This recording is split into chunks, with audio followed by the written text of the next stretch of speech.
The silence in the Montana wilderness was the kind that could drive a person mad. It wasn't just quiet.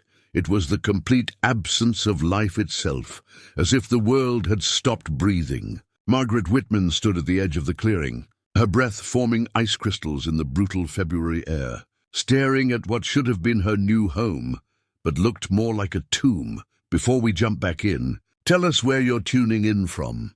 And if this story touches you, make sure you're subscribed, because tomorrow I've saved something extra special for you. The cabin sat crooked against the mountainside, its roof sagging under 3 feet of snow, windows dark as dead eyes. This was supposed to be where she'd start her new life as Mrs. Samuel Morrison, mail-order bride to a Montana homesteader she'd never met, but had corresponded with for 8 months. Instead, she was looking at what appeared to be an abandoned structure that hadn't seen human habitation in months.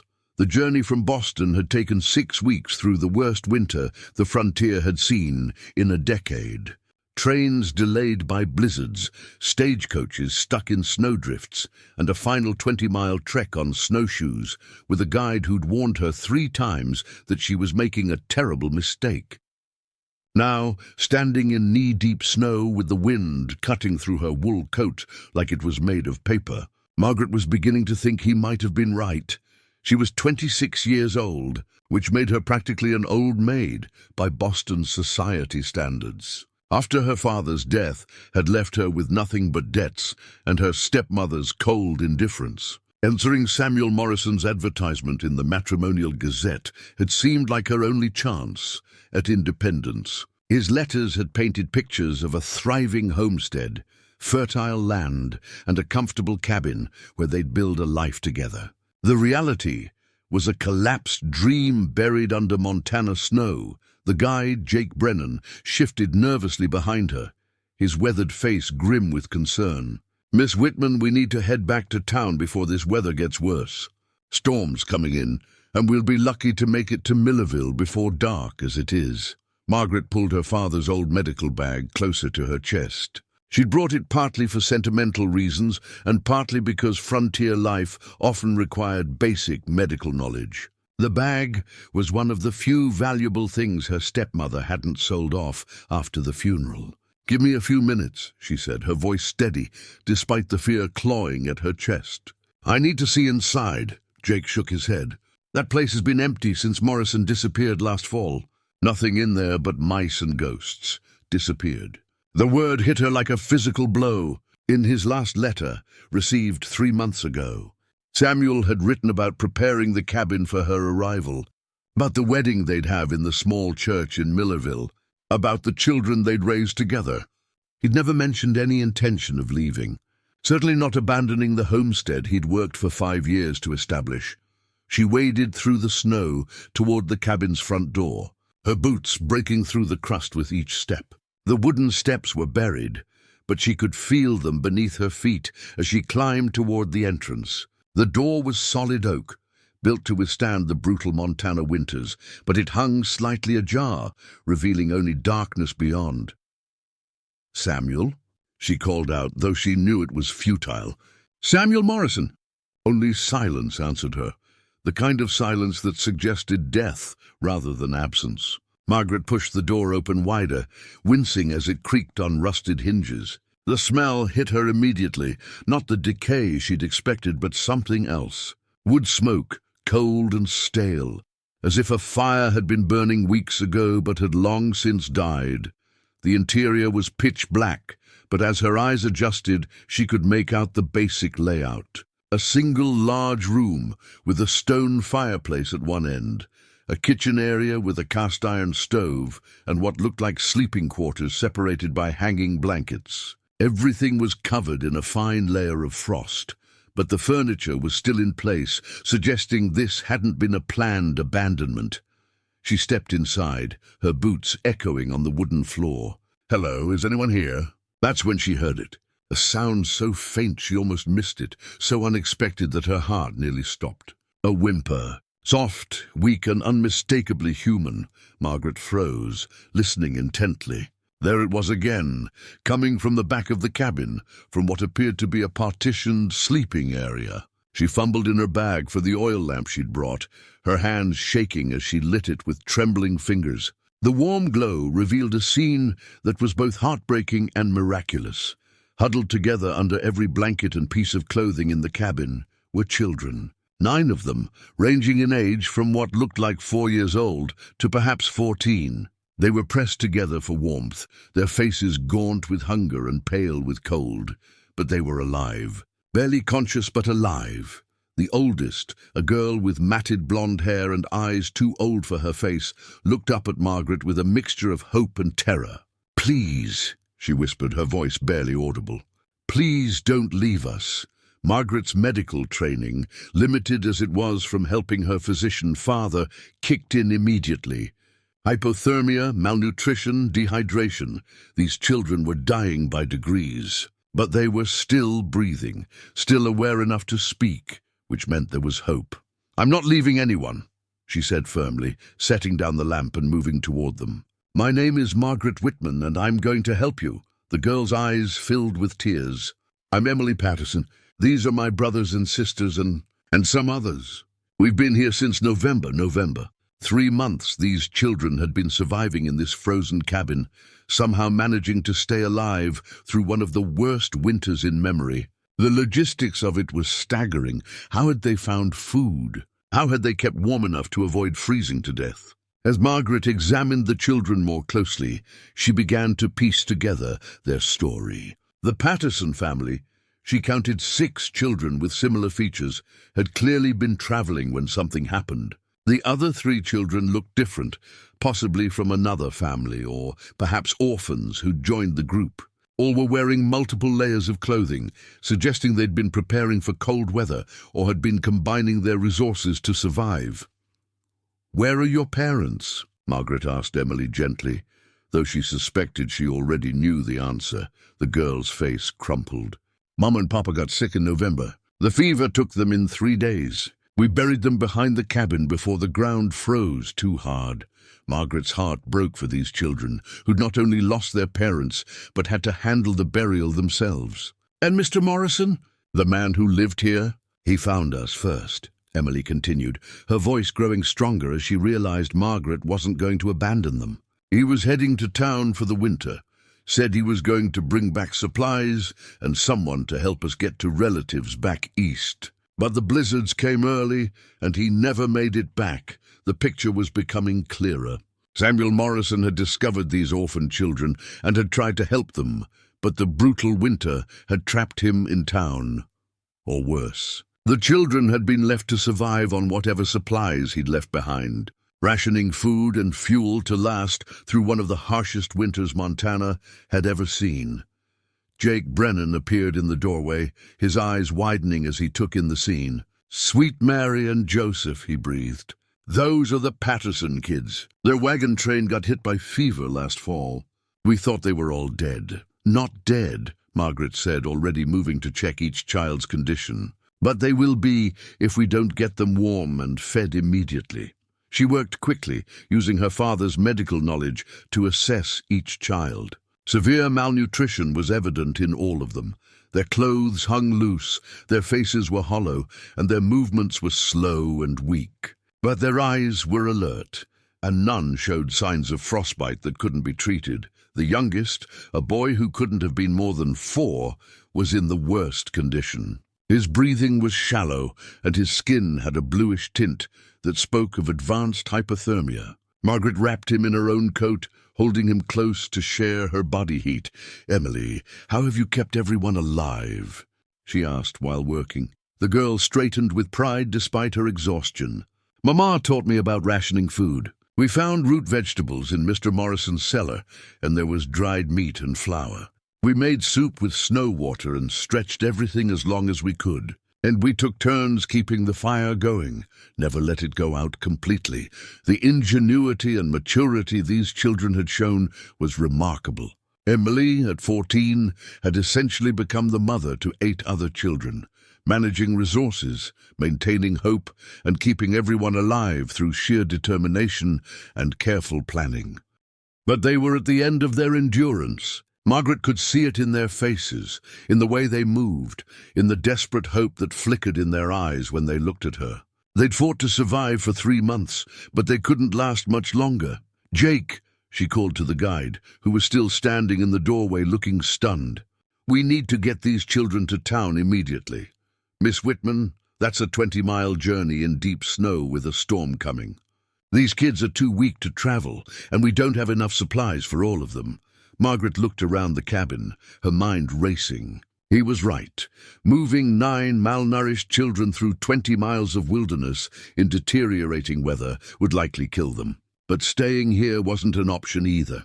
The supplies were nearly exhausted, and the cabin wasn't adequately heated to keep them alive much longer. "Then we make this place livable," she decided. "Jake, you said there's a storm coming. How long before you absolutely have to leave?" "Maybe 2 hours if I want to make it back safely." 2 hours to organize a rescue for 9 children who'd already survived the impossible. Margaret's mind shifted into the same focused determination that had gotten her through nursing her father during his final illness, through settling his debts and dealing with her stepmother's cruelty, through the courage to answer a mail-order bride advertisement and travel across the country to marry a stranger. "Here's what we're going to do," she said, her voice carrying the authority of someone who'd taken charge of desperate situations before. "You're going to ride back to town and bring back supplies, food, medicine, warm clothes, blankets, and at least 2 other men to help transport these children when the weather clears. And what are you going to do?" Margaret looked around the cabin, at the children who were watching her with a mixture of hope and fear, at the evidence of their months-long struggle to survive.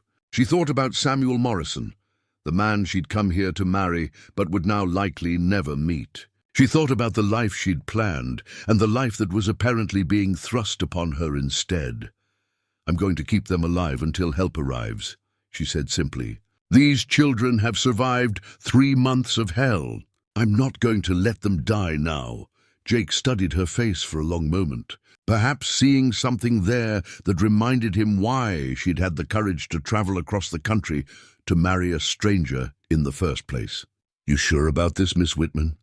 You could come back with me, send help later. No one would blame you for not taking on someone else's problems."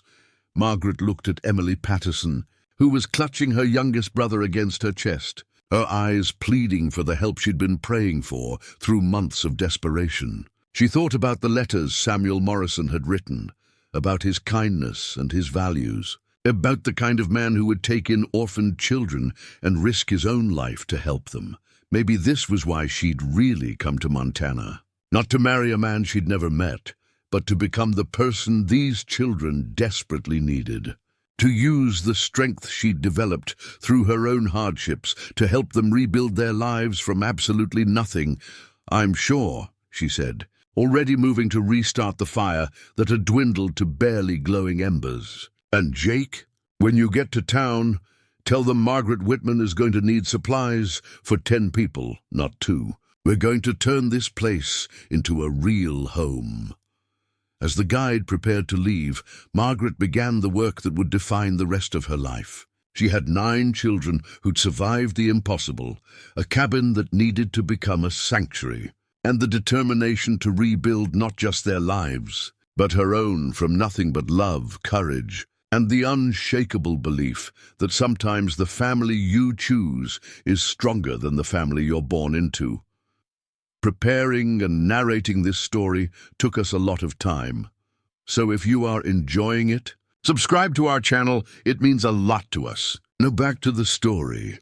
The wind began to howl before Jake Brennan had been gone an hour, rattling the cabin's windows with a fury that promised the storm would be worse than predicted. Margaret worked methodically, her movements efficient and purposeful as she transformed the dying shelter into something resembling a sanctuary. The children watched her with a mixture of exhaustion and amazement, as if they couldn't quite believe someone had actually come to help them.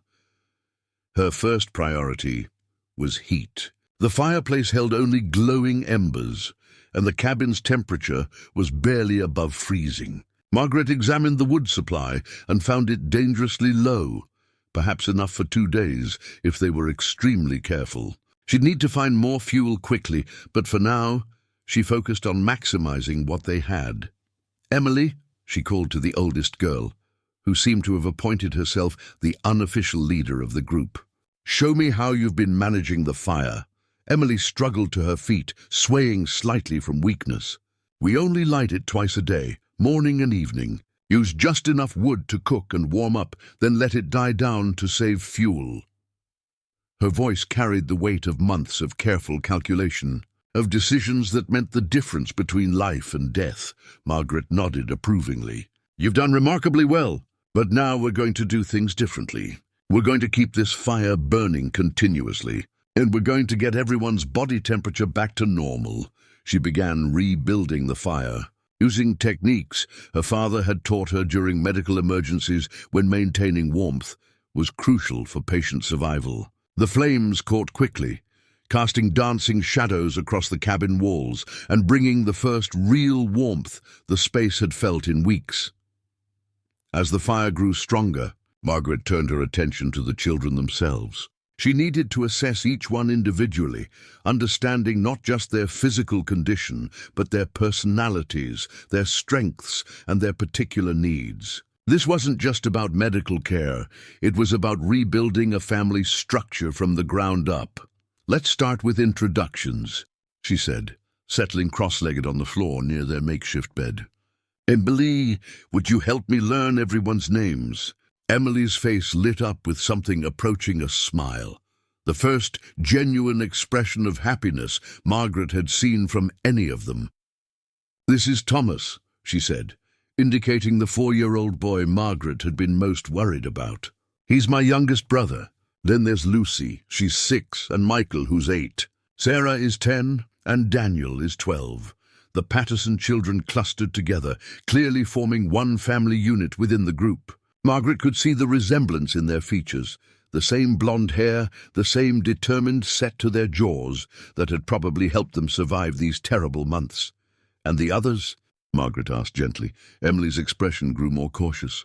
"That's Benjamin Walsh, he's 13. His parents died from the fever too, but earlier, before ours got sick. He's been with us since October." She pointed to a thin boy with dark hair who watched Margaret with suspicious eyes. "And the twins are Rebecca and Robert Hayes. They're 9. Their grandmother was taking them west when she had a heart attack. They've been alone the longest. 9 children from 3 different families, thrown together by tragedy and circumstance, somehow managing to function as a single survival unit." Margaret felt a profound respect for what they'd accomplished, but also a deep sadness for everything they'd lost. "How did you all end up here, in Mr. Morrison's cabin?" she asked. Emily glanced at Benjamin, who nodded slowly before speaking for the first time. "We were all part of different wagon trains that got caught by the early winter," he said, his voice hoarse from weeks of careful rationing of speech to conserve energy. "When the fever started hitting people, the healthy families moved on without the sick ones. Didn't want to risk infection." The casual cruelty of abandoning sick families struck Margaret like a physical blow. She'd known frontier life was harsh, but the idea of leaving children to die alone was almost incomprehensible. "Mr. Morrison found us camping by the river," Lucy added, her small voice barely audible. "We were trying to decide what to do next. Some of the older kids from other families had already headed south, but we couldn't travel with Thomas being so little. He brought us here and said he'd go to town for help," Emily continued.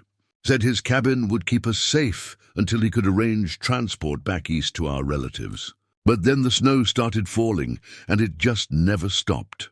Margaret looked around the cabin with new eyes, understanding now why certain modifications had been made. Extra sleeping pallets, a larger cooking pot over the fire, additional storage for food supplies. Samuel Morrison had been preparing to house and care for these children long term. He'd been planning to help them rebuild their lives, just as she was now determined to do. But first, she needed to address their immediate physical needs. "When did you last have a proper meal?" she asked. The children exchanged glances, and Margaret realized they'd been rationing their food so carefully that they might not even remember what a full meal felt like.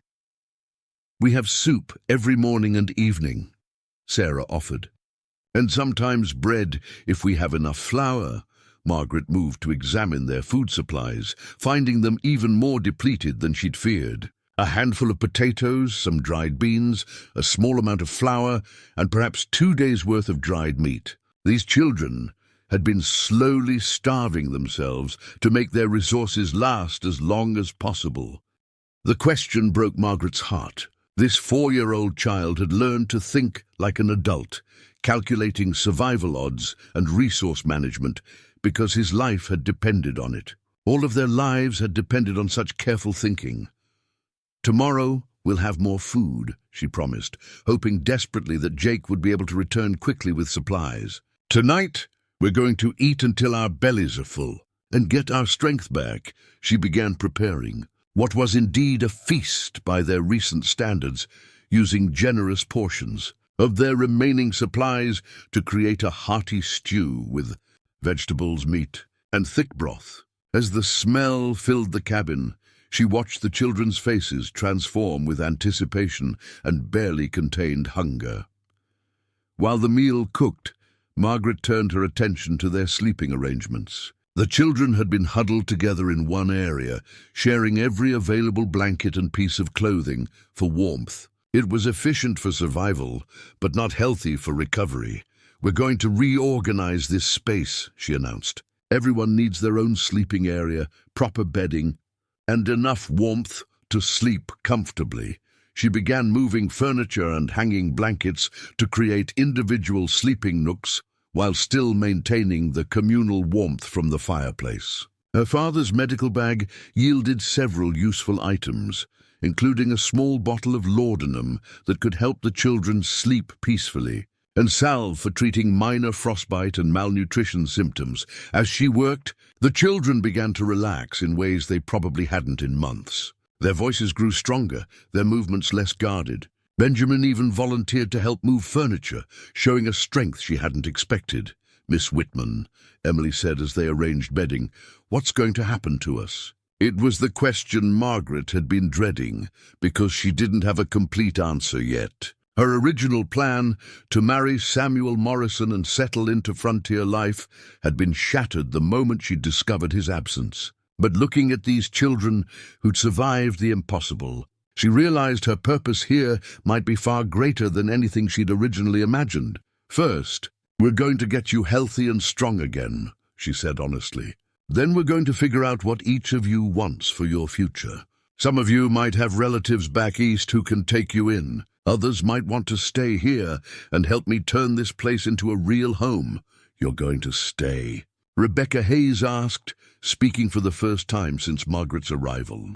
"I'm going to stay," Margaret confirmed, surprised by how certain she felt about the decision. "This cabin needs someone to run it properly, and you children need someone to help you grow up into the people you're meant to be." The meal was ready as darkness fell completely outside. Margaret served generous portions to each child, watching with satisfaction as they ate with more enthusiasm than they'd probably shown in months. Color began returning to their faces, and their movements became more energetic. As they ate, she learned more about their individual personalities and dreams.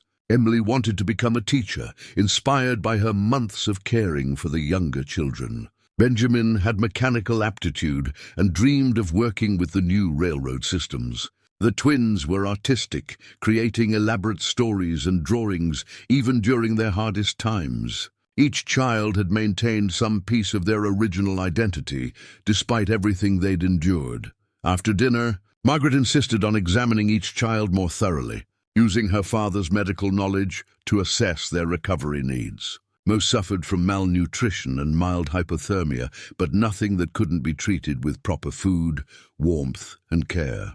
Thomas, the youngest, would need the most attention, but even he showed signs of resilience that suggested full recovery was possible.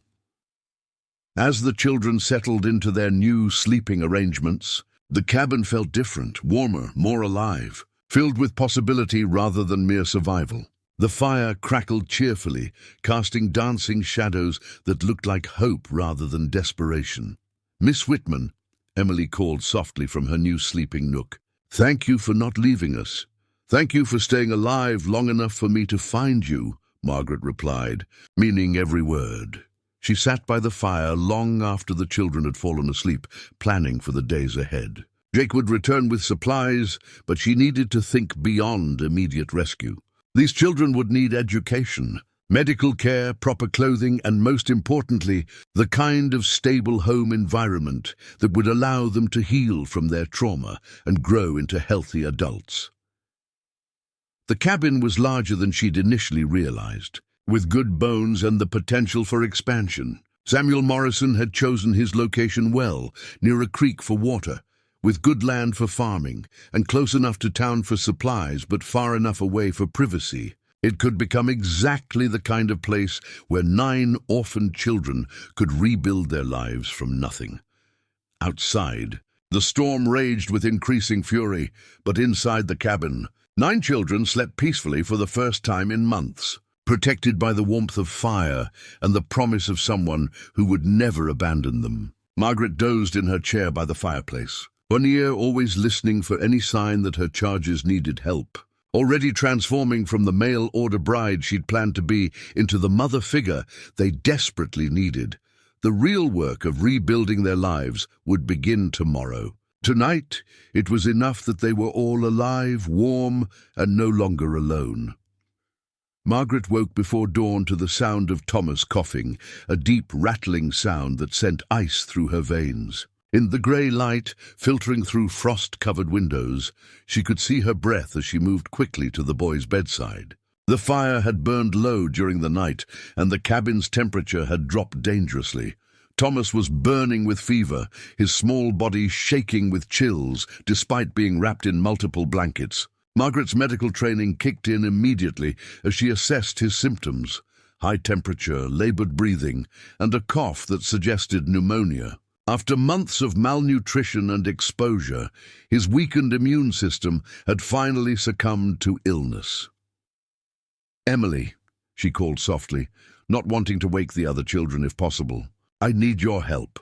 The 14-year-old appeared instantly, moving with the quick efficiency of someone who'd learned to respond to medical emergencies. "Is Thomas worse?" "He has pneumonia," Margaret said quietly, checking his pulse and breathing. "We need to get his fever down and keep his airways clear. Can you help me move him closer to the fire?" As they carefully relocated the sick child, Margaret's mind raced through her limited medical options. Her father's bag contained willow bark for fever reduction and a small amount of camphor for respiratory ailments, but treating serious pneumonia required resources she simply didn't have. Thomas needed a real doctor, proper medicine, and a warm, stable environment for recovery. The other children began stirring as Margaret and Emily worked to make Thomas more comfortable. She watched their faces carefully, looking for signs that the illness might be spreading. Benjamin showed some congestion, and little Lucy was pale and listless, symptoms that could indicate the beginning stages of the same condition. "Listen carefully, everyone," Margaret said, gathering the children around the fire. "Thomas is very sick, and we need to be extra careful about staying healthy ourselves. We're going to wash our hands frequently, keep the cabin as warm as possible, and make sure everyone eats well and gets plenty of rest." She was fighting panic, trying to project calm authority while internally calculating how many children she might lose to disease. They'd survived months of starvation and exposure, only to face a potentially deadlier threat, just as rescue seemed possible. The morning brought no sign of Jake Brennan's return, and Margaret realized the storm had been worse than predicted. The windows were completely obscured by snow, and the wind continued howling with undiminished fury.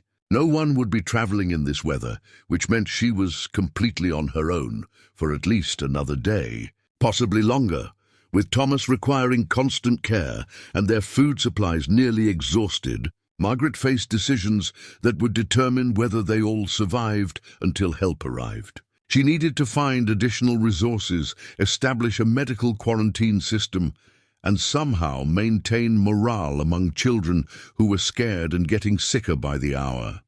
"Benjamin," she called to the 13-year-old, who seemed to be the most physically capable despite his own weakened condition. "I need to search the cabin and surrounding area for anything useful. More food, medicine, tools. Can you help Emily watch the younger children while I explore?" Benjamin nodded solemnly. "What should we do if Thomas gets worse?" Margaret showed Emily how to monitor Thomas's breathing and temperature, demonstrating the signs that would indicate his condition was becoming critical. "If he starts struggling to breathe or his fever spikes higher, you'll need to use cool cloths to bring his temperature down. I'll be checking on him every hour." She began a systematic search of the cabin, looking for resources Samuel Morrison might have stored away. In a small root cellar beneath the kitchen floor, she discovered a cache of preserved vegetables, dried herbs, and several bottles of whiskey that could serve as antiseptic. More importantly, she found medical supplies, laudanum for pain relief, carbolic acid for disinfection, and various herbal remedies that suggested Morrison had dealt with medical emergencies before. The discovery of additional food was a relief. But Margaret realized their situation was still precarious. Even with careful rationing, the supplies would last only a week, and that assumed no one else became seriously ill. She needed to find a way to supplement their resources or risk watching these children starve slowly while waiting for rescue. Outside, the storm showed no signs of abating. Through the one window, she could partially clear of snow. Margaret could see that the drifts had grown to nearly roof height around the cabin. Even if Jake tried to return, he might not be able to locate them until the weather cleared and he could dig them out. As she prepared a medicinal tea for Thomas using the herbs she'd found, Margaret heard a commotion from the sleeping area. Rebecca Hayes was crying, and her twin brother Robert was trying to comfort her while looking terrified himself. "What's wrong?" Margaret asked, kneeling beside them. "Rebecca's stomach hurts really bad," Robert explained. "She says it feels like something's tearing inside." Margaret's heart sank as she examined the 9-year-old girl.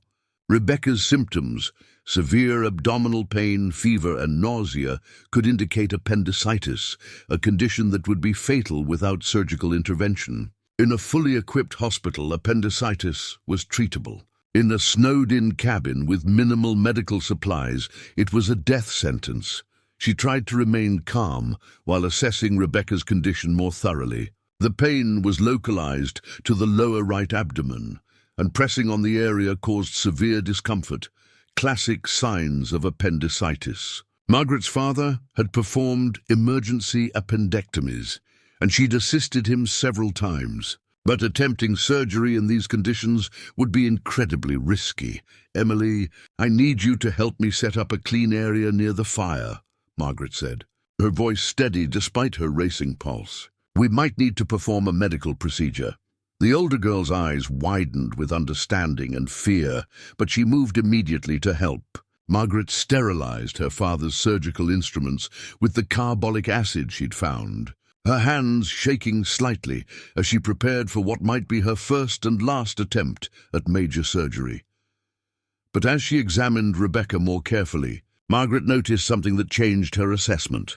The girl's pain seemed to worsen when she was lying flat, but improved when she sat up. Her fever was moderate rather than high, and she wasn't showing the rigid abdominal muscles typical of appendicitis. "Rebecca, when did you last have a proper bowel movement?" Margaret asked gently. The girl blushed but answered honestly. "Not for several days. Maybe a week."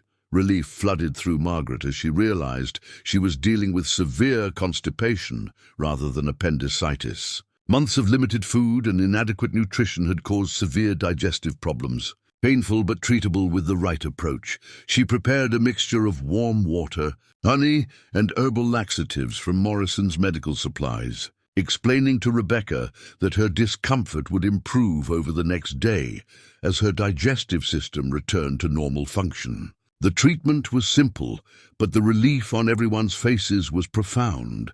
As the day progressed, Margaret found herself managing a complex medical situation with limited resources but growing confidence. Thomas's fever broke by midday, and his breathing became less labored as the medicinal teas and warm compresses took effect. Rebecca's digestive issues began resolving, and the other children showed no signs of developing serious illness. But the experience had highlighted the precarious nature of their situation. They were completely isolated, entirely dependent on Margaret's limited medical knowledge, and vulnerable to any number of health crises that could prove fatal. The children needed real medical care, proper nutrition, and stable living conditions that the current situation couldn't provide. That evening, as Margaret sat by the fire, preparing another medicinal tea for Thomas, Emily approached her with a serious expression. "Miss Whitman, I've been thinking about what happens when Mr. Brennan comes back," the girl said quietly. "Some of us have relatives back east who might take us in, but others don't have anyone." Margaret looked around at the children, considering their various situations. The Patterson family might have relatives in Ohio, and Benjamin had mentioned an uncle in Chicago. But the Hayes twins were truly orphaned, and several others had only distant relatives who might not be willing or able to care for additional children. "What are you thinking, Emily?" "I'm thinking maybe some of us should stay here with you," Emily said, her voice growing stronger. "This place could be a real home if we work together to make it one. You know about medicine and taking care of people, and we know about surviving and taking care of each other." The suggestion struck Margaret as both practical and appealing. She'd come to Montana planning to build a life with Samuel Morrison. But instead, she'd found something potentially more meaningful, the opportunity to create a family with children who desperately needed stability and love. "That's a big decision," Margaret said carefully. "And it would mean a lot of hard work for everyone.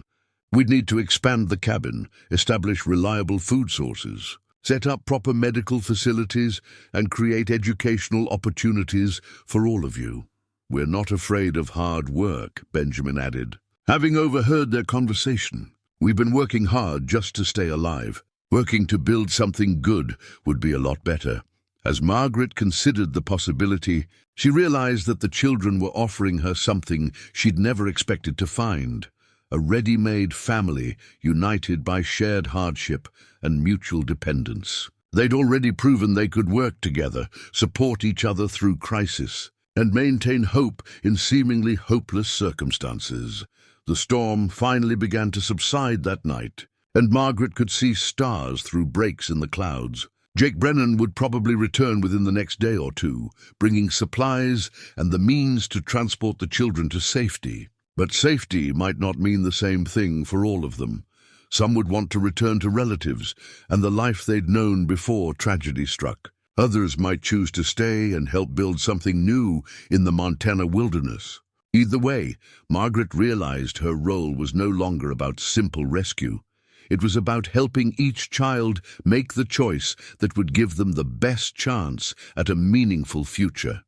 As she settled down to sleep, listening to the peaceful breathing of 9 children who were alive because she'd chosen to stay rather than flee, Margaret understood that her own future had been transformed as completely as theirs. She'd come to Montana as a mail-order bride, seeking security and companionship. Instead, she'd become something far more important, the foundation upon which 9 young lives could be rebuilt from nothing but determination and love. The sound of approaching horses broke the morning silence 3 days after the storm had cleared. Margaret looked up from where she was teaching Sarah and Lucy basic arithmetic using charcoal on a wooden board, her heart racing with a mixture of relief and apprehension. Through the window she could see not just Jake Brennan returning, but 4 other riders accompanied by a heavily loaded supply wagon. "Company's coming," she announced to the children, who immediately gathered at the windows to peer out at their approaching visitors. Thomas, now mostly recovered from his pneumonia, pressed his small face against the glass with excitement. Jake dismounted first, followed by a tall man wearing a badge who carried himself with the authority of someone accustomed to handling difficult situations. Behind them came a middle-aged woman in practical traveling clothes and a younger man who appeared to be a doctor based on the medical bag he carried. "Miss Whitman," Jake called as they approached the cabin. "Brought some folks who've been mighty concerned about these children." Margaret stepped onto the porch. the 9 children clustering behind her like a protective formation they'd unconsciously adopted. She noticed how they instinctively stayed close to her now, looking to her for guidance, in a way that suggested they'd begun to see her as their primary guardian, rather than a temporary caretaker. The man with the badge stepped forward first. "Ma'am, I'm Sheriff William Harrison from Millerville. This is Dr. Elizabeth Crawford from the Territorial Medical Service and Mrs. Dorothy Campbell from the Children's Aid Society. We came as soon as the roads were passable." Margaret felt her stomach tighten at the mention of the Children's Aid Society. She'd heard about their work, removing orphaned and abandoned children from unsuitable situations and placing them in approved homes or institutions. The woman's presence suggested that someone was questioning whether 9 children should remain in the care of an unmarried woman in an isolated cabin. "How are the children?" Dr. Crawford asked, her voice warm but professional. "We understand they've been surviving in very difficult conditions. They're recovering well," Margaret replied carefully. "We've addressed the immediate medical concerns, and everyone is eating properly and staying warm." Dr. Crawford smiled approvingly. "May I examine them?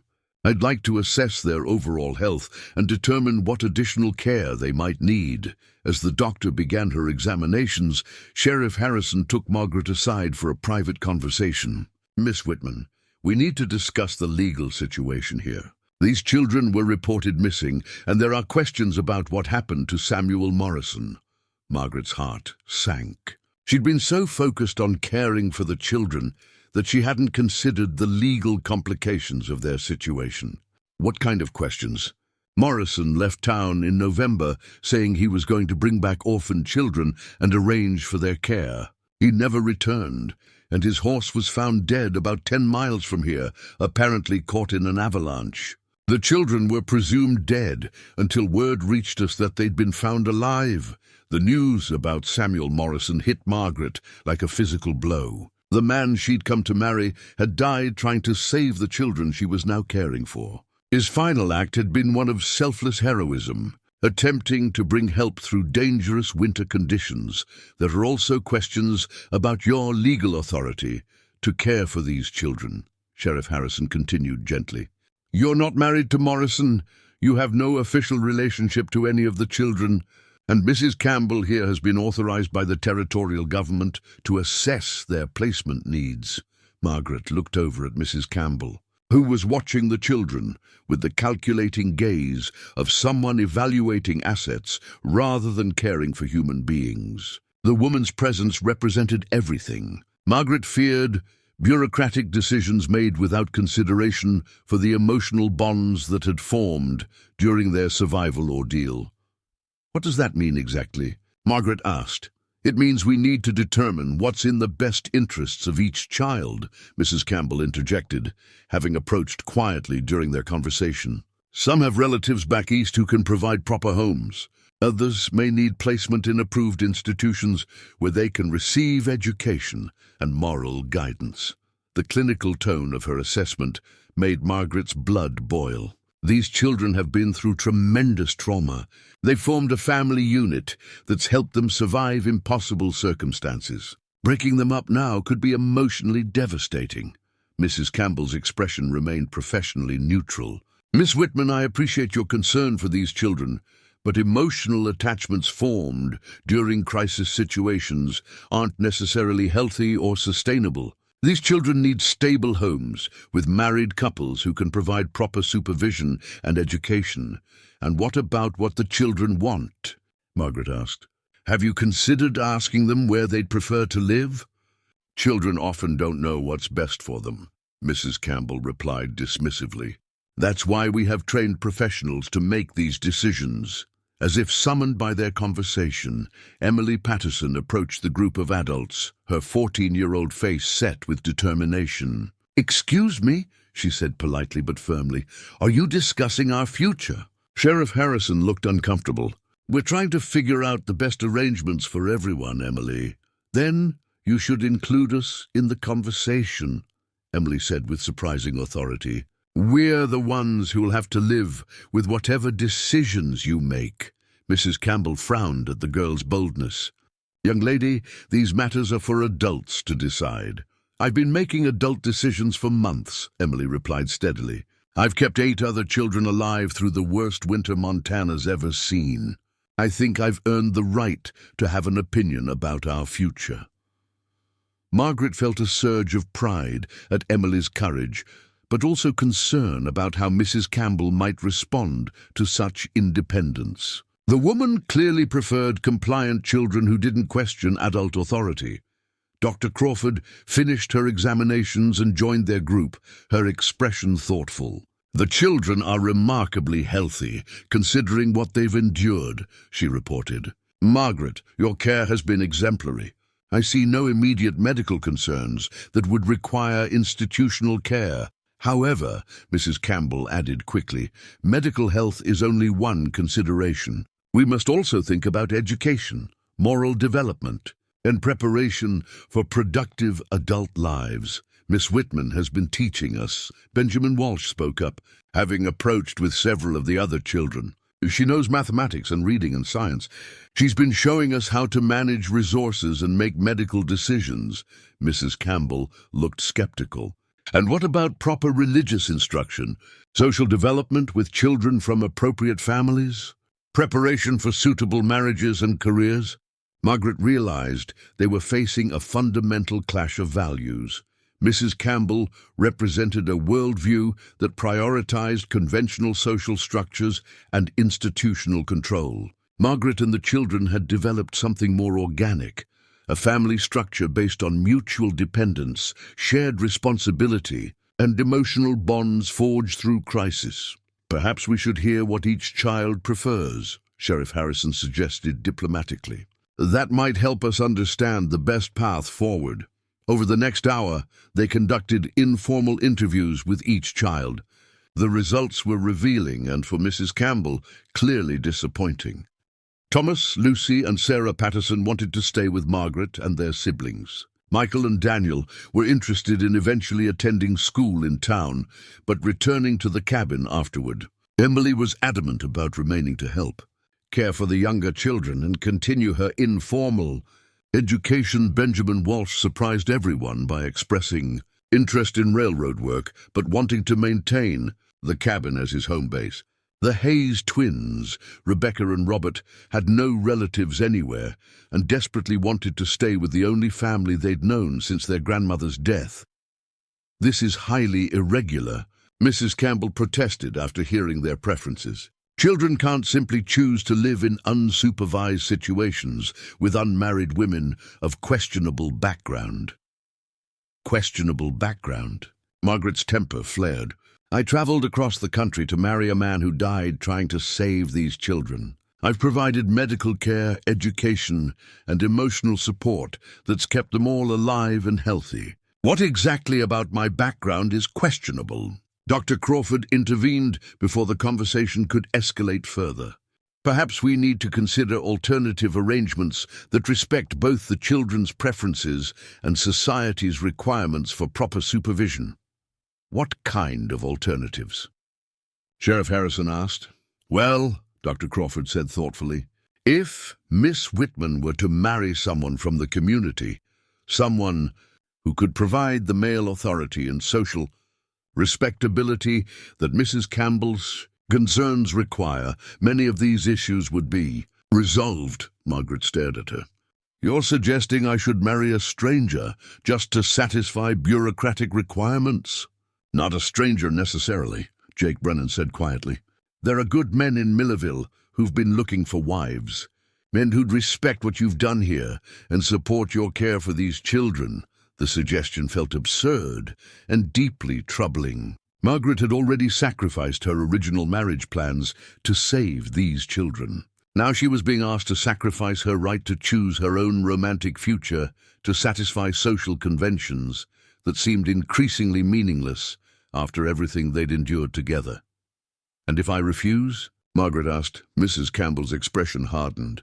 "Then the children will be placed in approved homes or institutions where they can receive proper care and supervision."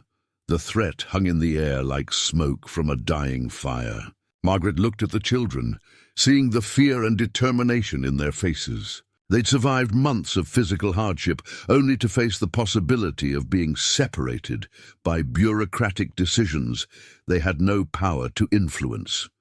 Emily stepped closer to Margaret, her young face set with resolve. "If Miss Whitman has to marry someone to keep us together, then we'll help her find someone suitable. But we're not going to be separated. We're a family now." The simple declaration carried more authority than all of Mrs. Campbell's official regulations. These children had chosen each other and chosen Margaret as their guardian. They were prepared to fight for that choice, regardless of what adult authorities might prefer. As the day wore on, Margaret realized they were facing a decision that would determine not just where the children lived, but what kind of people they would become. Conventional placement might provide security and social acceptance, but it would also destroy the bonds they'd forged and the independence they'd developed. Keeping them together would require compromises and possibly a marriage she didn't want. But it would preserve something precious, a family structure based on love and mutual choice rather than legal obligation and social convention. That evening, as the officials prepared to spend the night in town before returning with their decisions, Margaret sat with the children around the fire that had become the heart of their reconstructed family.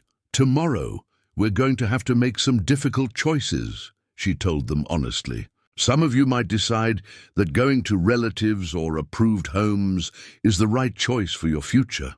Others might want to stay here and work together to build something new. What do you want, Miss Whitman?" Thomas asked, his 4-year-old voice serious beyond his years. Margaret looked around at their faces, seeing not just the children they were, but the adults they could become, with the right support and opportunities. "I want whatever will make you happiest and give you the best chance at good lives. Even if that means saying goodbye to some of you." But even as she spoke the words, Margaret knew that her heart had already made the choice. These children had become her family in ways that legal documents and social conventions could never fully capture. Whatever compromises were required to keep them together, she would find a way to make them work. Margaret barely slept that night, listening to the peaceful breathing of 9 children who trusted her to find a solution to their impossible situation. By morning, she'd made a decision that surprised even herself. Instead of waiting for the authorities to impose their will, she would take control of the narrative and present them with a proposal they couldn't easily dismiss. When Sheriff Harrison, Dr. Crawford, and Mrs. Campbell returned the next morning, they found Margaret dressed in her finest traveling clothes, her hair properly arranged, and her demeanor radiating the quiet confidence of someone who'd spent the night planning rather than worrying. "I have a proposition," she announced, before any of them could speak. "But first, I want you to see something." She led them to the expanded sleeping area where she'd set up a makeshift classroom. Mathematical equations covered a slate board. Geography lessons were laid out on a wooden table, and the children's handwriting exercises showed remarkable improvement from just a few days of structured instruction. "Benjamin," she called, "would you please demonstrate the mechanical principles we discussed yesterday?" The 13-year-old stepped forward and began explaining the pulley system he'd constructed from rope and wood scraps, describing how it could be used to move heavy loads with minimal effort. His explanation was clear, precise, and demonstrated a grasp of engineering concepts that impressed even Mrs. Campbell. "Emily, could you show our guests the medical procedures you've learned?" Emily moved confidently to demonstrate proper wound cleaning, fever management, and the preparation of medicinal teas. Her movements were practiced and sure, showing the competence of someone who'd learned these skills under pressure and retained them through practical application. One by one, Margaret showcased each child's developing abilities. Sarah's reading comprehension, Lucy's arithmetic skills, the Hayes twins' collaborative problem-solving abilities. Even 4-year-old Thomas demonstrated his knowledge of basic safety procedures and resource management. "What you're seeing," Margaret said as the demonstration concluded, "is what these children are capable of when they're given proper instruction. in an environment where they feel secure and valued. They're not damaged goods requiring institutional rehabilitation. They're remarkably resilient young people who've already proven they can handle adult responsibilities. Dr. Crawford looked genuinely impressed. This is quite remarkable, Margaret. You've accomplished more in a few days than many institutions manage in months. Mrs. Campbell remained skeptical. Educational progress is commendable, but it doesn't address the fundamental issues of proper supervision and social development. These children need exposure to traditional family structures and community involvement. Which brings me to my proposition, Margaret said. I'm willing to marry a suitable man from the local community, but with specific conditions that protect the children's interests and preserve the family structure we've established. Sheriff Harrison raised an eyebrow. What kind of conditions? Margaret had spent hours thinking through every detail. First, any potential husband must agree that all 9 children will remain in our household as full family members, not as temporary wards. Second, he must support their continued education and individual development. Third, he must respect the bonds they've formed with each other and with me. And fourth, Mrs. Campbell asked, sensing there was more, he must prove his character and intentions through a courtship period during which he demonstrates his commitment to the children's welfare rather than simply to acquiring a wife and property. The proposal was audacious and unconventional, but it addressed the legal requirements while protecting the children's interests. Margaret was essentially demanding a marriage that prioritized family preservation over romantic attachment. That's a tall order, Sheriff Harrison observed. Not many men would be willing to take on the responsibility of 9 children along with a wife. Then we'll find out which men in your community are truly worthy of respect, Margaret replied firmly. Before anyone could respond, the sound of approaching horses interrupted their conversation. Through the window, Margaret could see 3 riders approaching the cabin. Jake Brennan was among them, accompanied by 2 men she didn't recognize. The first was a tall, lean man in his 30s, with calloused hands and intelligent eyes. He carried himself with the quiet confidence of someone accustomed to hard work and practical problem-solving. The second was older, perhaps in his 40s, with graying hair and the weathered appearance of someone who'd spent years working outdoors. Miss Whitman, Jake called as they dismounted. I'd like you to meet David Fletcher and Henry Morrison. Margaret's heart skipped a beat at the second name. Morrison! The older man stepped forward, removing his hat respectfully. Ma'am, I'm Henry Morrison, Samuel's older brother. I came as soon as I heard about what happened to him and about the children he tried to save. The family resemblance was unmistakable once Margaret looked closely. Henry had the same strong jaw and kind eyes that had attracted her to Samuel's photograph, but there was a gravity about him that suggested someone who'd faced significant hardships and grown stronger because of them. I'm sorry for your loss, Margaret said sincerely. Samuel died trying to help these children. His final act was one of tremendous courage. Henry nodded, his expression somber. That sounds like Samuel. He always put others' needs before his own safety. He looked around at the children, who were watching the newcomers with curiosity and caution. I'd like to hear their story, if you don't mind, and I'd like to understand what you're planning for their future. David Fletcher spoke for the first time, his voice carrying a slight accent that suggested Eastern education. I'm the new schoolmaster in Millerville.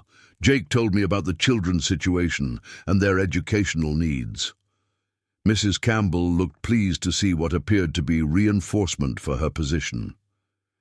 Mr. Fletcher, perhaps you could help these. Children understand the advantages of proper schooling in an institutional setting. David Fletcher studied the children's makeshift classroom, examining their work with the careful attention of someone who understood educational assessment. Actually, Mrs. Campbell, what I see here is quite impressive. These children are receiving more individualized attention and practical education than they would in most conventional schools. His endorsement surprised everyone except Margaret, who had sensed something different about him from the moment he'd arrived. "However," Fletcher continued, "there are educational resources and opportunities available in town that might supplement what Miss Whitman is providing here. The question is how to make those available without disrupting the family structure they've established." Over the next several hours, a complex negotiation took place that would determine the children's future. Henry Morrison proved to be a thoughtful and practical man who understood both the emotional bonds the children had formed and the legal requirements they needed to satisfy. "I inherited Samuel's property when he died," Henry explained, "including this homestead and the responsibility he'd taken on for these children. I'm prepared to honor that responsibility, but I want to do it in a way that respects what Margaret has accomplished here." David Fletcher had his own proposal. "I could establish a satellite school here at the homestead, providing formal education that meets territorial requirements while allowing the children to remain in their family environment. It would be an experimental program, but one that might serve as a model for other frontier communities." The discussion revealed the complexity of frontier life, where traditional institutions often failed to meet the needs of scattered, diverse communities. Margaret's unconventional family represented both a challenge to established norms and a potential solution to problems that conventional approaches couldn't address. As the day progressed, it became clear that multiple solutions were possible, each with different implications for Margaret and the children. Henry Morrison was offering marriage as a practical partnership that would provide legal protection and social respectability while preserving the family structure. David Fletcher was suggesting an educational arrangement that would legitimize their situation while maintaining their independence. Mrs. Campbell remained opposed to any arrangement that didn't involve traditional placement, but she was increasingly outnumbered by professionals who saw value in Margaret's approach. "The children seem remarkably well-adjusted and capable," Dr. Crawford observed. "Breaking up this family unit could cause psychological trauma that would outweigh any benefits of conventional placement." Sheriff Harrison was more concerned with legal practicalities. "If Henry Morrison is willing to take legal responsibility and David Fletcher can provide certified education, most of the territorial requirements would be satisfied." That evening, as the adults continued their discussions, Margaret found herself walking with Henry Morrison around the property that had belonged to his brother. The man who was offering to marry her was nothing like the husband she'd originally imagined, but he was proving to be someone she could respect and potentially partner with. "Why are you willing to do this?" she asked directly. "Taking on 9 children and a wife you barely know is an enormous responsibility." Henry was quiet for a moment, considering his answer. "Samuel wrote to me about these children before he died. He said he'd found something more important than his original plans for the homestead. Looking at what you've accomplished here, I think I understand what he meant." He paused, studying the cabin where warm light glowed through the windows and the sounds of children's voices could be heard. "I've been alone since my wife died in childbirth 3 years ago. I thought I was done with family life. But seeing this, maybe Samuel left me something more valuable than property." Margaret appreciated his honesty, but she needed to be equally direct. "This wouldn't be a conventional marriage, Henry. My first loyalty has to be to these children and their needs." "I wouldn't expect anything else," he replied. "These children have had enough adults fail them. They need someone who'll put their welfare above everything else, including romantic notions about marriage." As they talked, Margaret realized that Henry Morrison might be exactly the partner she needed, not for love or passion, but for the practical alliance required to protect and nurture the family she'd inherited. It wasn't the life she'd originally planned, but it might be something more meaningful than anything she'd previously imagined. The next morning would bring final decisions that would determine whether 9 orphaned children would remain together as a family or be scattered to institutional care across the territory. Margaret went to sleep knowing that whatever choice she made would echo through all their lives for decades to come. The decision came at dawn on a crisp March morning when the Montana sky was painted in shades of rose and gold. Margaret stood at the kitchen window, watching Henry Morrison split firewood with the steady rhythm of a man accustomed to hard work, while the 9 children went about their morning chores with the efficiency they'd developed during their months of survival. Mrs. Campbell had left the previous evening, her attempts to separate the children thwarted by a combination of legal technicalities, community support, and the children's own unified resistance. Her final words had been a warning that the territorial government would be monitoring their situation closely, looking for any sign that the unconventional arrangement was failing. "Margaret," Emily called from where she was helping Thomas with his letters, "when is the wedding?" The question hung in the air like morning mist. Margaret and Henry had agreed to marry as a practical solution to their legal and social challenges, but they hadn't yet discussed the timing or nature of their ceremony. It would be unlike any wedding either of them had originally imagined, a union based on mutual respect and shared responsibility rather than romantic love. "This afternoon," Margaret decided suddenly, surprising herself with the certainty in her voice. "If Henry agrees, we'll have the ceremony this afternoon." The children erupted in excitement, chattering about preparations and celebrations, as if they were planning a festival rather than witnessing a marriage of convenience.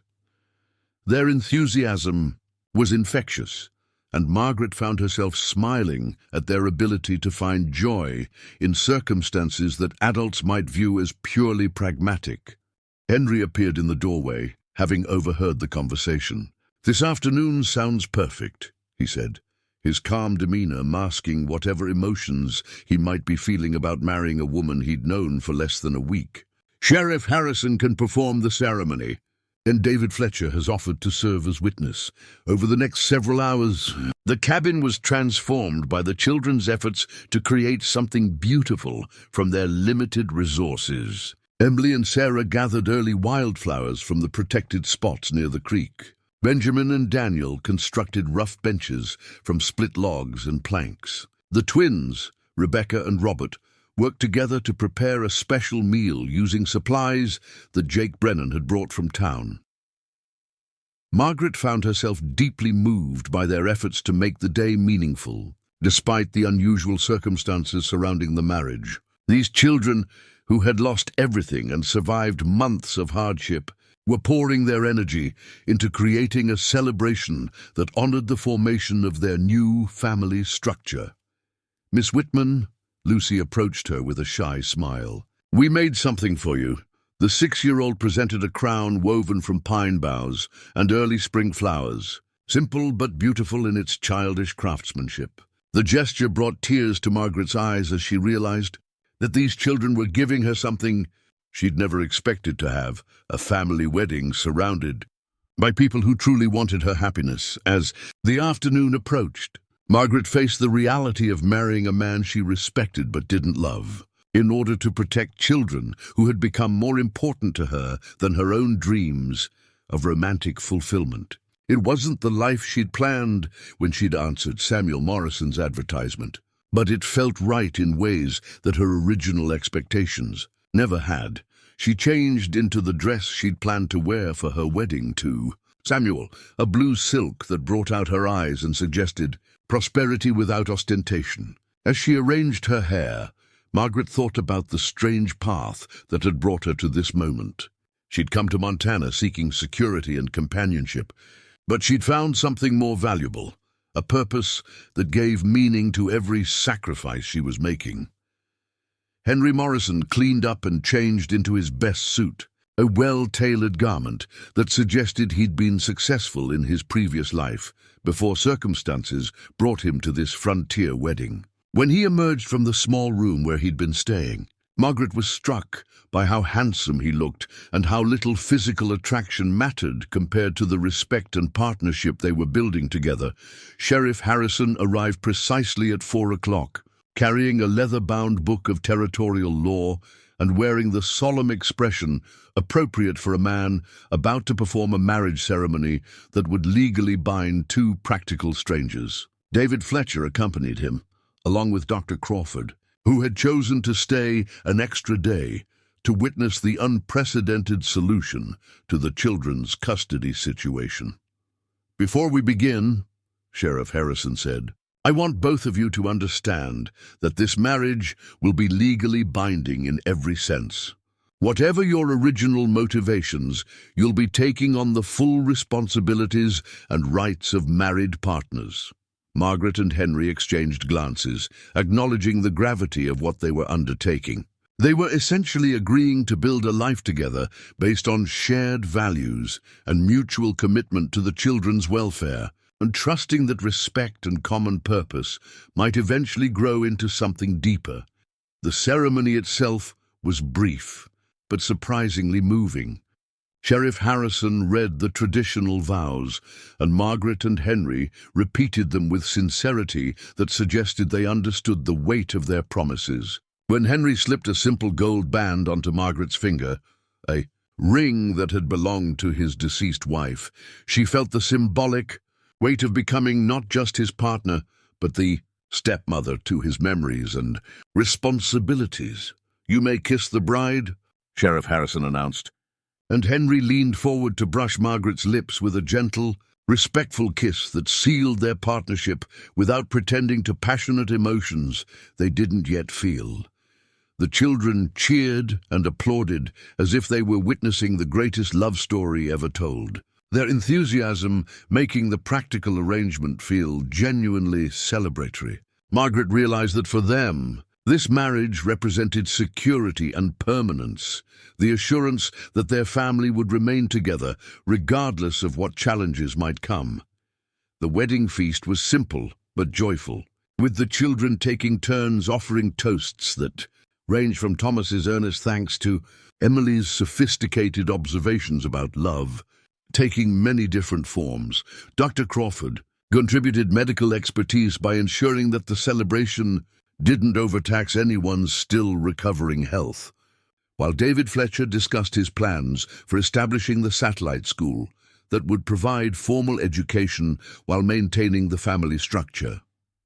As evening fell and the guests departed, Margaret found herself alone with Henry and the 9 children, who were now legally her stepchildren, as well as her emotional family. The cabin felt different, not just because of the day's ceremony, but because the uncertain period of negotiation and decision-making had ended. They were now committed to making their unconventional arrangement work. "Mrs. Morrison," Henry said, using her new title for the first time, "I want you to know that I understand this marriage is primarily about providing stability for the children. I won't pressure you for anything beyond partnership and friendship." Margaret appreciated his directness and consideration. "Thank you, Henry, and I want you to know that I'll do everything in my power to be a good wife and to help you honor Samuel's memory by caring for these children." Over the following weeks, they began the delicate process of building a functional family structure from their unusual beginnings. Henry proved to be a patient and thoughtful stepfather, taking time to understand each child's personality and needs. He taught Benjamin and Daniel practical skills related to carpentry and animal husbandry, while encouraging Emily's intellectual development and the twins' creative pursuits. Margaret continued managing the household and the children's medical care, while also working with David Fletcher to establish educational routines that would satisfy territorial requirements. The satellite school experiment proved successful, with other frontier families expressing interest in similar arrangements for their own children. The marriage itself evolved gradually from practical partnership toward genuine friendship and mutual respect. Margaret and Henry discovered shared values around education, child rearing, and community responsibility. They developed comfortable routines of conversation and collaboration that felt natural rather than forced. More importantly, the children thrived in their new environment of security and stability. Thomas's health improved dramatically with consistent nutrition and medical care. Emily's leadership abilities were channeled into helping younger children with their studies. Benjamin's mechanical aptitude found expression in improvements to the cabin and farm equipment. The Hayes twins, Rebecca and Robert, bloomed in an environment where their creativity was encouraged rather than seen as frivolous. They began writing and illustrating stories about their adventures, creating a family narrative that helped all the children process their traumatic experiences through art and imagination. By summer, the Morrison homestead had become a model of frontier family life that attracted visitors from across the territory. Officials, who had initially opposed their arrangement, came to see the success they'd achieved in rehabilitating traumatized children and creating educational opportunities in remote areas. Margaret discovered that her role as Henry's wife and the children's mother figure gave her a voice in community affairs that she'd never expected to have. She began advocating for other orphaned children and working with territorial authorities to develop policies that prioritized family preservation over institutional placement, the practical marriage that had begun as a solution to legal problems gradually became something richer.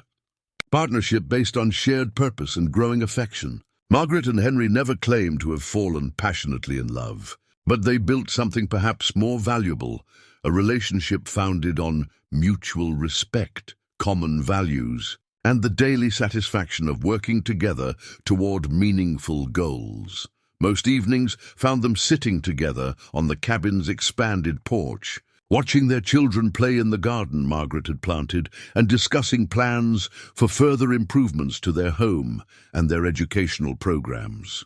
These quiet conversations became the foundation of their marriage, not grand romantic gestures, but the steady accumulation of shared experiences and mutual support. As autumn approached, bringing the anniversary of the children's original ordeal, Margaret reflected on the strange path that had brought them all together. She'd come to Montana planning to marry Samuel Morrison and build a conventional frontier life. Instead, she'd found herself rebuilding the lives of 9 orphaned children while creating an unconventional but deeply satisfying marriage with his brother, the mail order bride who had discovered 9 frozen children in a remote cabin had become something she'd never expected. The mother of a family united not by blood, but by choice, resilience, and the unshakable belief that love could indeed rebuild lives from nothing but determination and hope. 2 years after the wedding, the Morrison homestead had become something Margaret never could have imagined when she first stepped off the train in Montana. The original one-room cabin had been expanded into a sprawling house, with individual bedrooms for each child, a proper medical clinic where Margaret treated neighbors' ailments, and a schoolhouse where David Fletcher conducted classes for children from 3 different communities. But success had brought unexpected challenges. As news of their unconventional family spread throughout the territory, they began attracting attention from sources far beyond Mrs. Campbell's local authority. Religious organizations questioned the morality of their arrangement. Educational reformers criticized their departure from standard curriculum.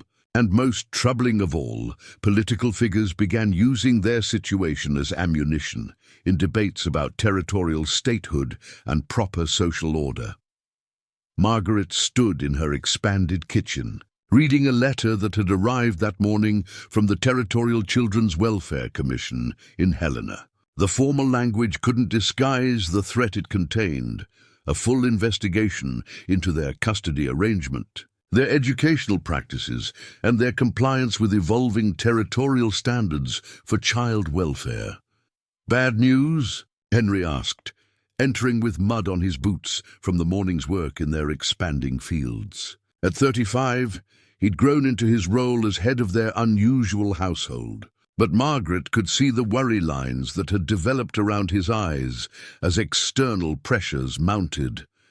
"The Territorial Commission wants to conduct a formal review of our situation," Margaret said, handing him the letter.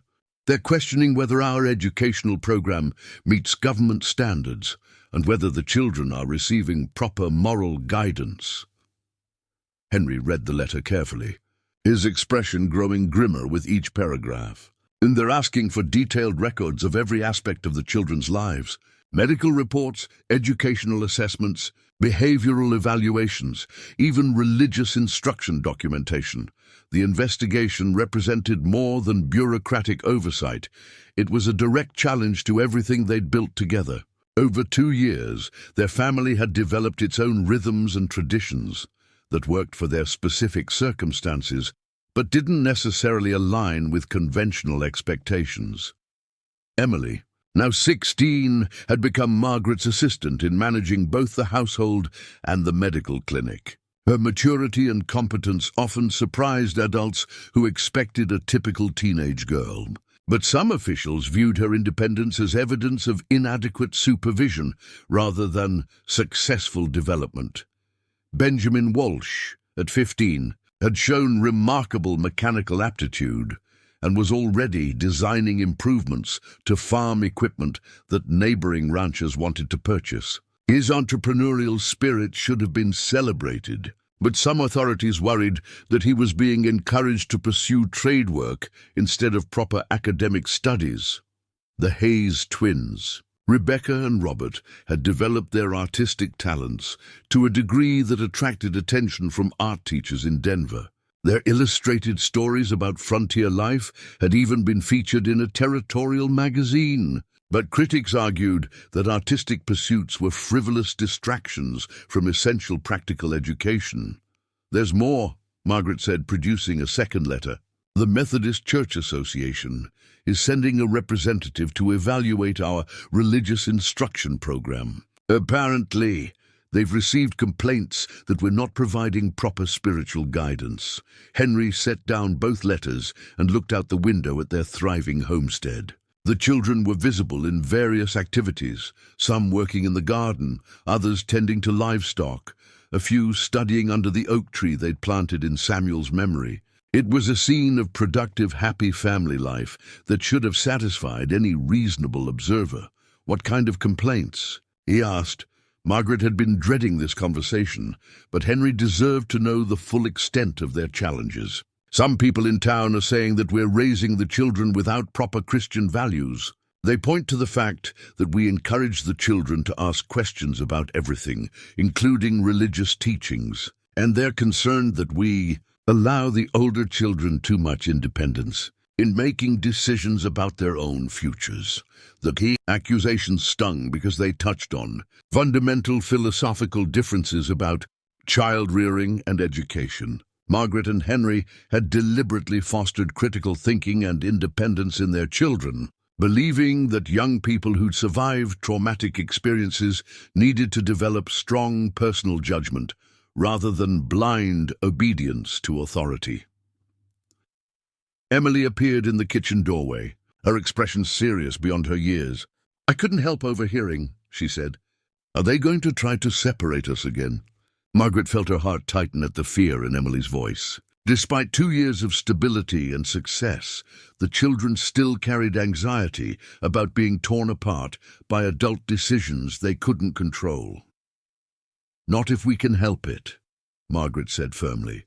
"But we need to be prepared for some difficult questions and possibly some changes to how we do things here." Over the following weeks, Margaret and Henry worked frantically to document every aspect of their family's life and educational program. They compiled medical records showing each child's improved health, academic assessments demonstrating educational progress, and testimonials from community members who'd witnessed their success. David Fletcher proved invaluable in this process, providing professional educational evaluations that met territorial standards while defending their innovative approaches. "These children are receiving a more comprehensive education than most students in traditional schools," he wrote in his official report. They're learning practical skills, academic subjects, and critical thinking in an integrated environment that prepares them for real-world challenges. Dr. Crawford also provided crucial support, documenting the children's physical and emotional health improvements since joining the Morrison household. Her medical expertise carried weight with territorial authorities who might otherwise dismiss Margaret's care as inadequate professional supervision, but not everyone in the community supported their efforts. A faction led by the new pastor of the Millerville Methodist Church, Reverend Jonathan Whitmore, had begun actively campaigning against their unconventional family structure. His Sunday sermons included pointed references to the dangers of households that departed from traditional biblical models of authority and obedience. Children need firm guidance and clear moral boundaries, Reverend Whitmore proclaimed from his pulpit. When we allow young people to question established truths and make their own decisions about spiritual matters, we're setting them on a path toward moral confusion and social rebellion. The religious opposition was particularly troubling because it tapped into broader anxieties about social change and territorial development. As Montana moved toward statehood, many residents wanted to establish their communities as bastions of traditional values and conventional social order. The Morrison family's success with unconventional methods was seen by some as a dangerous precedent that could undermine established institutions. Margaret found herself walking a difficult balance between defending their family's choices and maintaining the community relationships they needed for survival. She began attending Reverend Whitmore's church services, bringing the children and demonstrating their knowledge of Scripture and Christian principles. But she refused to apologize for encouraging them to think critically about what they learned. The tension came to a head during a community meeting called to discuss the territorial investigation. The town hall was packed with neighbors, officials, and representatives from various religious and educational organizations. Margaret sat with Henry and the older children, feeling like defendants in a trial where the charges kept changing. Reverend Whitmore spoke first, outlining his concerns about moral guidance and spiritual authority. "These children have been through tremendous trauma," he said, his voice carrying the practiced authority of a professional speaker. "They need structure, certainty, and clear moral guidance to recover from their experiences. Instead, they're being encouraged to question everything and make decisions they're not mature enough to handle." Mrs. Adelaide Foster, the wife of Millerville's largest rancher, stood to voice similar concerns. "We've all watched these children grow up, and we admire what Mr. and Mrs. Morrison have accomplished. But we have to ask whether preparing them for unconventional lives is really in their best interests. When they leave this protected environment, they'll need to function in normal society with normal expectations." The criticism was politely worded, but pointed. Margaret realized they were being accused not just of inadequate child rearing, but of deliberately preparing the children for lives that would set them apart from mainstream society. Emily Patterson Morrison stood up before Margaret could respond, her 16-year-old voice clear and confident as she addressed the assembled adults. "May I say something about my own life and future?" The request surprised everyone, including Margaret. Children didn't typically speak at community meetings, and Emily's desire to participate demonstrated exactly the kind of independence that critics found concerning.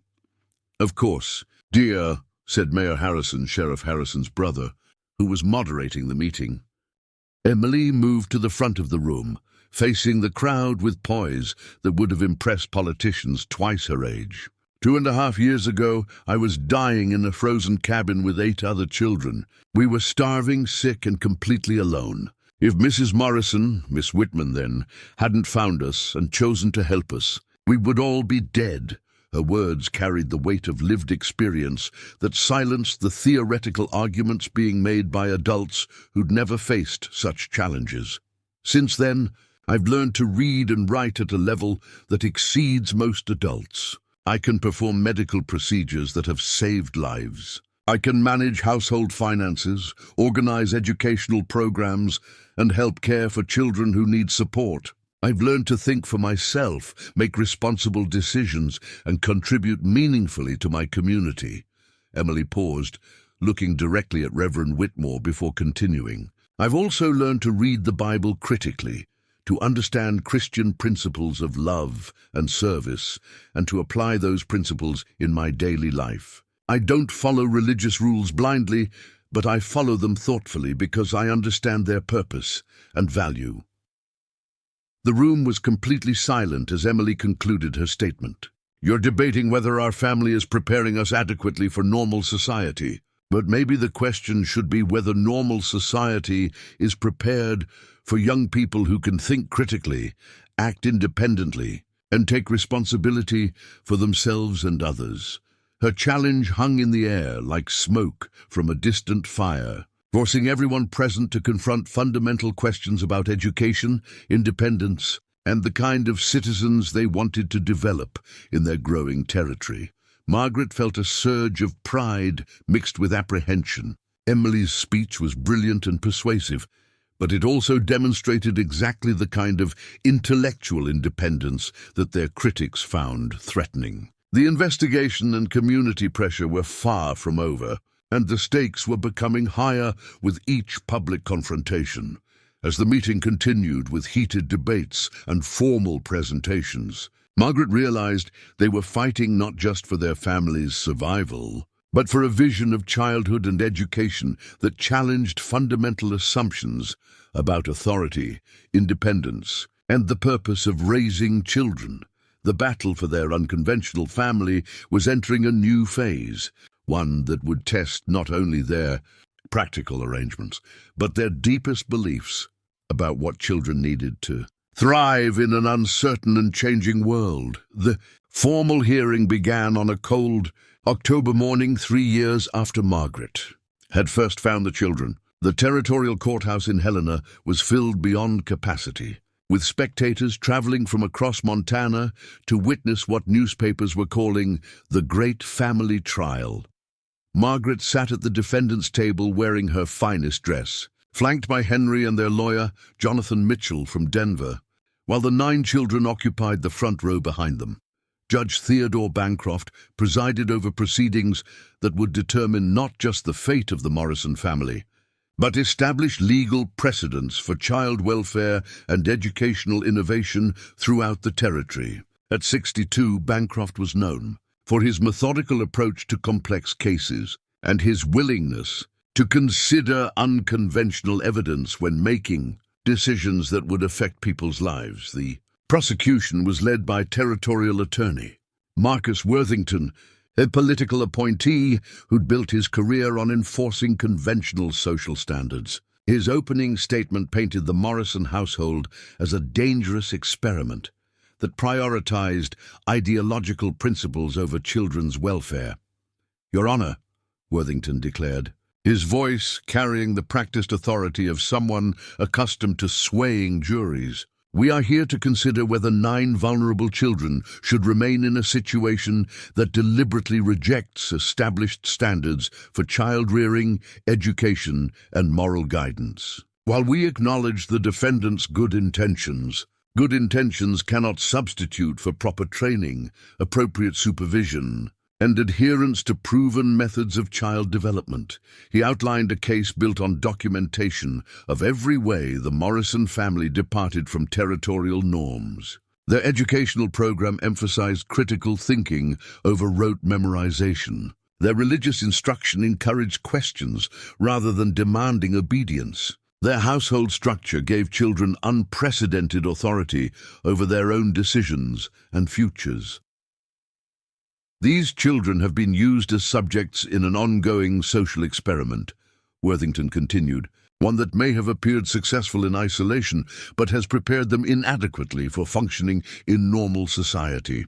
They have been encouraged to challenge authority, question established truths, and believe themselves capable of making adult decisions. Such training may seem admirable to progressive observers, but it fails to prepare children for the realities of structured employment, traditional marriage, and civic responsibility. The accusations hit at the heart of Margaret and Henry's deepest fears about their unconventional approach. They had deliberately raised the children to think independently and question authority, believing that young people who'd survived trauma needed to develop strong personal judgment. But Worthington was arguing that such training was itself a form of child abuse that would handicap them for life. Margaret's lawyer, Jonathan Mitchell, presented a defense based on documented outcomes rather than theoretical concerns. Your Honor, we ask the court to consider not what these defendants have attempted to do, but what they have actually accomplished. 9 children who were dying of starvation and exposure 3 years ago are now healthy, educated, productive young people who contribute meaningfully to their community. Mitchell had spent weeks preparing evidence of the children's achievements, Emily's medical knowledge and teaching abilities, Benjamin's mechanical innovations that were being adopted by ranchers throughout the territory, the Hayes twins' artistic work that had been featured in national publications. Each child's story demonstrated not just survival, but remarkable personal development. The prosecution wants this court to judge these defendants based on their departure from conventional methods. Mitchell continued, but convention failed these children completely. Traditional institutions abandoned them to die alone in a frozen cabin. Only the defendants' willingness to try something different saved their lives and gave them the opportunity to become the remarkable young people you see before you. Today, the first week of testimony focused on expert witnesses debating educational, philosophy, and child development theory. Dr. Eleanor Prescott, a professor of child psychology from the University of Chicago, testified that the Morrison children showed signs of exceptional emotional maturity and social adjustment. These young people demonstrate the kind of resilience and independence that most traditional educational methods fail to develop, she stated. They've learned to handle responsibility, make sound decisions, and support each other through difficulties. These are precisely the qualities we should want to cultivate in the next generation, but the prosecution's expert, Dr. Harrison Cole from the Presbyterian Children's Institute in Philadelphia, argued that such independence was premature and potentially dangerous. Children need structure, clear authority, and consistent moral guidance to develop properly, he testified. When we encourage them to question fundamental principles and make their own decisions about important matters, we're essentially abandoning our adult responsibility to guide their development.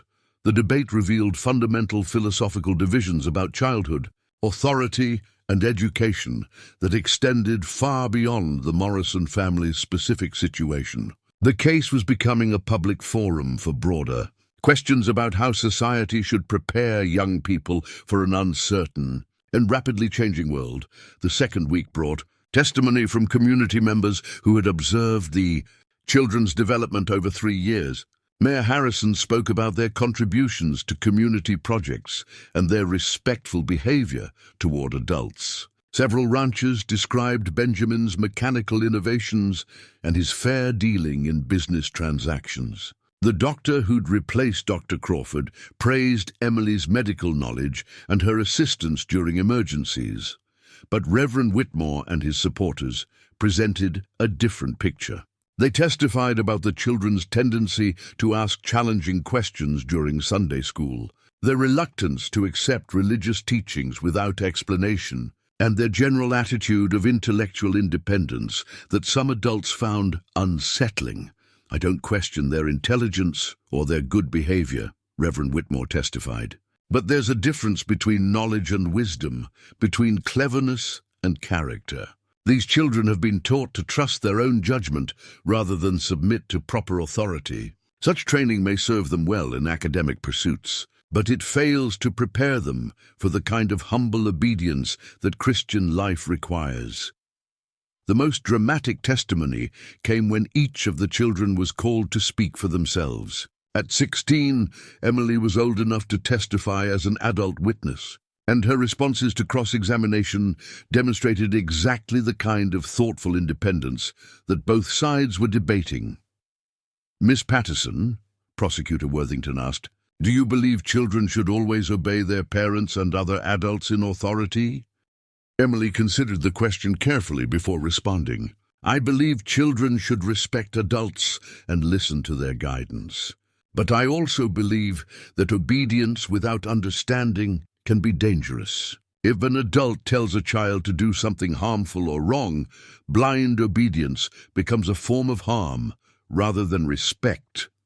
And who taught you to make such distinctions? Life taught me, Emily replied simply. When adults abandoned us to die in that cabin, we learned that authority isn't always trustworthy. Mrs. Morrison taught us to think carefully about what adults tell us and to ask questions when we don't understand. That's not disrespect, it's intelligence.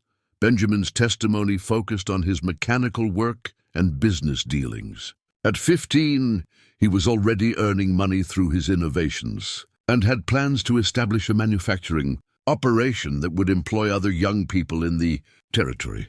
Do you think it's appropriate for children your age to be involved in business? Worthington asked.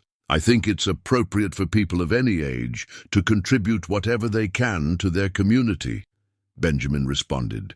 Age matters less than ability and responsibility. I've proven I can design useful equipment and deal honestly with customers.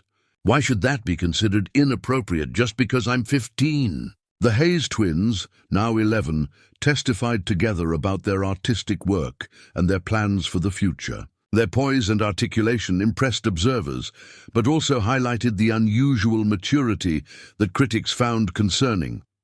Don't you think you've missed out on normal childhood experiences? Worthington asked them. Rebecca Hayes looked at him with genuine puzzlement. What's normal about being abandoned by adults and left to die?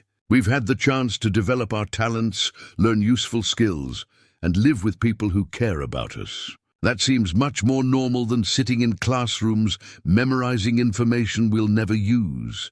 Her response drew murmurs from the courtroom audience and seemed to frustrate the prosecutor, who was finding it difficult to portray these articulate, confident young people as victims of inadequate care. The trial's turning point came when Thomas Patterson, now 7 years old, took the witness stand. As the youngest and most vulnerable member of the family, his testimony carried special weight with observers who were trying to assess whether the Morrisons' unconventional methods had harmed or helped the children. Thomas, Mitchell asked gently, can you tell us about your life with Mr. and Mrs. Morrison? The little boy looked around the courtroom with curiosity rather than fear, then smiled at Margaret before answering. They saved my life when I was sick and cold. They taught me to read and write and take care of animals. They help me when I'm scared, and they answer my questions about everything. Are you happy living with them? Thomas nodded emphatically. They're my family. Emily is my sister, and Benjamin is my brother, and Mrs. Morrison is my mom. We all take care of each other. Do you ever wish you lived somewhere else? The question seemed to confuse Thomas, who looked at Margaret and Henry with an expression of genuine bewilderment. Why would I want to live somewhere else? This is my home. His simple, heartfelt responses cut through all the theoretical debates about education and authority. Here was a child who'd been dying 3 years ago and was now healthy, happy, and secure. Whatever academic arguments might be made about the Morrisons' methods, the practical results were sitting before the court in the form of a thriving 7-year-old who clearly felt loved and protected. As the trial entered its final phase, both sides prepared closing arguments that would frame the choice facing Judge Bancroft. Worthington argued that good outcomes couldn't justify dangerous methods, and that allowing the Morrison family to continue their experiment would encourage other families to abandon proven approaches to child rearing. Mitchell countered that the children's success demonstrated the value of educational innovation, and that breaking up this family would constitute genuine child abuse. After they'd overcome so much together, the case had attracted national attention, with newspaper reporters filing daily stories about the unconventional family whose fate would determine whether frontier communities could innovate beyond traditional institutional approaches to child welfare. Editorial writers debated questions about parental authority, educational freedom, and the purpose of childhood in a rapidly changing society. Margaret sat through the final arguments, knowing that everything they'd built together hung in the balance. 9 young people who'd become her children in every way that mattered were waiting to learn whether they'd be allowed to remain together or be separated by a legal system that valued conformity over outcomes. Judge Bancroft announced that he would deliver his decision the following morning, sending the Morrison family to spend what might be their last night together in the boarding house where they'd stayed during the trial. As Margaret tucked Thomas into bed and listened to Emily help the younger children with their prayers, she realized that whatever happened tomorrow, they'd already proven something important about the power of love and determination to rebuild lives from nothing but hope and courage. The formal hearing began on a cold October morning, 3 years after Margaret had first found the children. The territorial courthouse in Helena was filled beyond capacity, with spectators traveling from across Montana to witness what newspapers were calling the Great Family Trial. Margaret sat at the defendant's table wearing her finest dress, flanked by Henry and their lawyer, Jonathan Mitchell from Denver. While the 9 children occupied the front row behind them, Judge Theodore Bancroft presided over proceedings that would determine not just the fate of the Morrison family, but establish legal precedents for child welfare and educational innovation throughout the territory. At 62, Bancroft was known for his methodical approach to complex cases and his willingness to consider unconventional evidence when making decisions that would affect people's lives. The prosecution was led by territorial attorney Marcus Worthington, a political appointee who'd built his career on enforcing conventional social standards. His opening statement painted the Morrison household as a dangerous experiment that prioritized ideological principles over children's welfare. "Your Honor," Worthington declared, his voice carrying the practiced authority of someone accustomed to swaying juries, "we are here to consider whether 9 vulnerable children should remain in a situation that deliberately rejects established standards for child rearing, education, and moral guidance. While we acknowledge the defendant's good intentions cannot substitute for proper training, appropriate supervision, and adherence to proven methods of child development." He outlined a case built on documentation of every way the Morrison family departed from territorial norms. Their educational program emphasized critical thinking over rote memorization. Their religious instruction encouraged questions rather than demanding obedience. Their household structure gave children unprecedented authority over their own decisions and futures.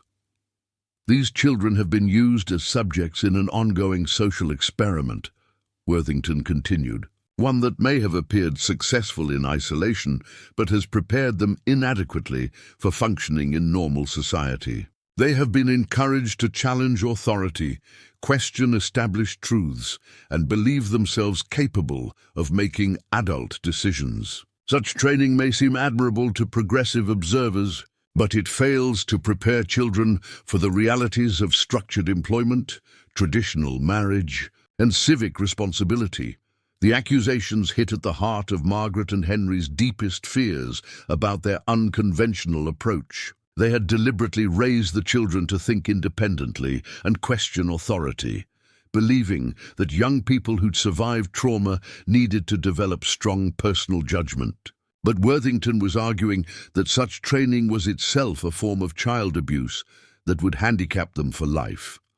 Margaret's lawyer, Jonathan Mitchell, presented a defense based on documented outcomes rather than theoretical concerns. "Your Honor, we ask the court to consider not what these defendants have attempted to do, but what they have actually accomplished. 9 children who were dying of starvation and exposure 3 years ago are now healthy, educated, productive young people who contribute meaningfully to their community." Mitchell had spent weeks preparing evidence of the children's achievements, Emily's medical knowledge and teaching abilities, Benjamin's mechanical innovations that were being adopted by ranchers throughout the territory. The Hayes twins' artistic work that had been featured in national publications. Each child's story demonstrated not just survival, but remarkable personal development. The prosecution wants this court to judge these defendants based on their departure from conventional methods, Mitchell continued. But convention failed these children completely. Traditional institutions abandoned them to die alone in a frozen cabin. Only the defendants' willingness to try something different saved their lives and gave them the opportunity to become the remarkable young people you see before you. Today, the first week of testimony focused on expert witnesses debating educational philosophy and child development theory. Dr. Eleanor Prescott, a professor of child psychology from the University of Chicago, testified that the Morrison children showed signs of exceptional emotional maturity and social adjustment. These young people demonstrate the kind of resilience and independence that most traditional educational methods fail to develop, she stated. They've learned to handle responsibility, make sound decisions, and support each other through difficulties. These are precisely the qualities we should want to cultivate in the next generation. But the prosecution's expert, Dr. Harrison Cole from the Presbyterian Children's Institute in Philadelphia, argued that such independence was premature and potentially dangerous. Children need structure, clear authority, and consistent moral guidance to develop properly, he testified. When we encourage them to question fundamental principles and make their own decisions about important matters, we're essentially abandoning our adult responsibility to guide their development. The debate revealed fundamental philosophical divisions about childhood, authority, and education that extended far beyond the Morrison family's specific situation. The case was becoming a public forum for broader questions about how society should prepare young people for an uncertain and rapidly changing world. The second week brought testimony from community members who had observed the children's development over 3 years. Mayor Harrison spoke about their contributions to community projects and their respectful behavior toward adults. Several ranchers described Benjamin's mechanical innovations and his fair dealing in business transactions. The doctor who'd replaced Dr. Crawford praised Emily's medical knowledge and her assistance during emergencies. But Reverend Whitmore and his supporters presented a different picture. They testified about the children's tendency to ask challenging questions during Sunday school, their reluctance to accept religious teachings without explanation, and their general attitude of intellectual independence that some adults found unsettling. "I don't question their intelligence or their good behavior," Reverend Whitmore testified. "But there's a difference between knowledge and wisdom, between cleverness and character.